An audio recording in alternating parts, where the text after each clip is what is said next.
Siamo a Villa Contarini, a Piazzola sul Brenta, in una delle ville più belle del Veneto.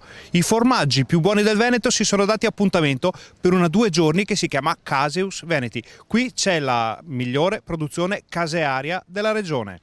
Nel Veneto sono attive oltre 2700 aziende che hanno prodotto l'anno scorso più di 1 milione di tonnellate di latte di altissima qualità, che per il 60% viene trasformato in formaggi DOP.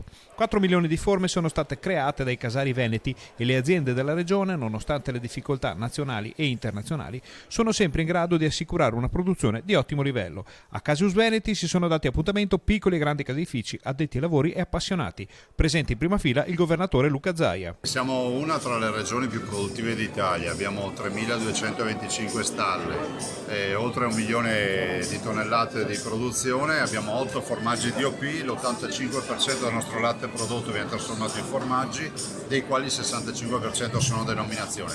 Quindi possiamo dire che la stalla veneta è una stalla che comunque va nella direzione della qualità estrema. 49 formaggi premiati su un totale di 500 in gara, con una preponderanza di medaglie per le produzioni trevigiane e vicentine. 38 le categorie che definiscono diverse stagionature, lavorazioni, altitudini, denominazioni e tipologie di latte, che a loro volta vanno a dipingere un vero universo caseario, il quale affonda le radici nella cultura e nella storia di ogni angolo del Veneto.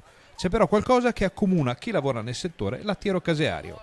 Solo lavorando bene, seriamente, onestamente, curando la materia prima cosa, e l'impegno delle figlie e tutti chi che lavora dentro nel caseificio è tutto, insomma. Caseus rappresenta per il pubblico un'occasione imperdibile per incontrare chi porta avanti la tradizione casearia veneta, ma rappresenta anche per i produttori un momento in cui confrontarsi sullo stato di salute di un comparto fondamentale per l'economia regionale. È da anni che partecipiamo a questa manifestazione a cui ci teniamo, soprattutto per confrontarci con le altre realtà, con veramente i tecnici, per sapere a che livello siamo di qualità dei nostri prodotti.